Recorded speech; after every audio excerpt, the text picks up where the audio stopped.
Well, I was the deputy director of the Air and Space Museum in charge of the Stephen F. Udvar Hazy complex out near Dulles Airport. I was employed there 15 days before they opened in December of 2003 and stayed on for about 8 years. My favorite plane is easy. It's the F-4 Phantom. As you walk in, you look down, you see the SR-71, and behind it the space shuttle. It's pretty spectacular. If you look just to the right of that, there's the F-4 Phantom.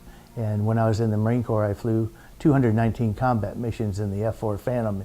It got me home on a couple of occasions I didn't deserve it. So that holds a special place for me.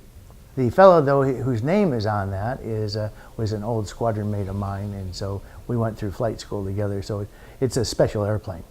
In order to maintain the authenticity, that each one, they don't change the wires, all the things that you would do to make an airplane safe to fly, of new wiring, new avionics, of all the safety measures we've gotten over the years, that would corrupt the authenticity of the airplane. So when you look at the Enola Gay, it's got the same nuts, bolts, it's got everything is preserved that's possible. So by definition, they're not safe to fly, but they're authentic. And so that was a determination made that none of the airplanes would be flyable. How do planes get brought in then? Sometimes they're shipped in, sometimes they're taken apart. The Enola Gay that's out there, the aircraft B-29 that dropped the atomic bomb on Hiroshima, that was taken apart and it was put out, and that's kind of a reason for the Hazy Center as well. Some very large airplanes, Concorde, the B-29, the SR-71, that wouldn't fit in the constraints of downtown. We looked for a place for what they called displayed storage. And so you can have a place like the Hazy Center, much larger than downtown, and it catches that spillover. It preserves that in an indoor air-conditioned facility. And now that we have them at Dulles, a number of those airplanes flew into Dulles, taxied over, shut them down, drained all the fuel, and drained all the oil, brought them in, and they're exactly as they last flew. We have curators that know everything about the airplanes. It's the running of the whole thing. It's bringing the volunteers together with the paid help and bringing them into what I think was one happy family, and that makes the museum successful. I'm Scott Willey. I'm the senior docent at the Udvar Hazy Center. I've been docenting for 41 years total at the Smithsonian, but we've been open out here for 14 and a half. I'm also a restoration volunteer, currently restoring the control car to the most famous of the Goodyear blimps. If you're looking for one group of people that has probably stood out, it's the World War II vets. That has been a true honor over the years to talk with the crew of Enola Gay, the survivors at the time, and there were 3 of them that I got to know fairly well. This is all experiences that these people, hey, they're gone now, a lot of them, and you know, I was privileged to get to chat with them for a while. Why are there 2 Air and Space Museums is an excellent question, and I often lead the tours off with that. One has to assume that being in Washington, D.C., the visitor you're talking to has been to the On the Mall building. Downtown was supposed to be bigger than it is now. Budgets got cut, building got cut.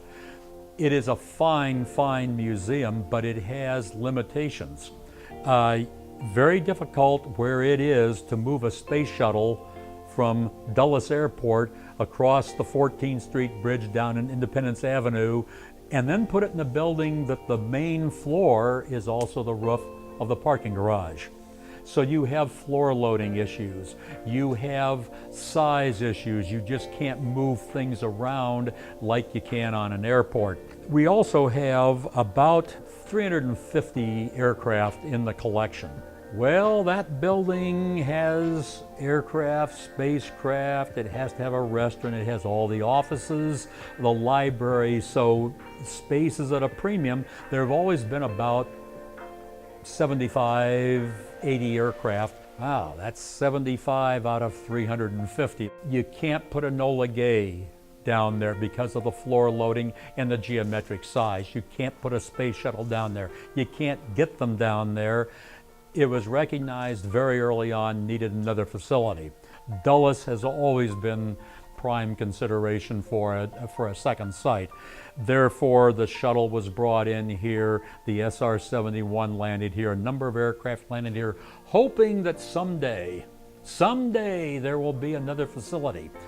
Now you get to the building of a second facility. Well, it turns out that this facility you're in today was built with no public funds. This is almost a $400 million facility when you count all the buildings out here, and there's not a nickel of taxpayer money in it. You asked me before about naming the museum.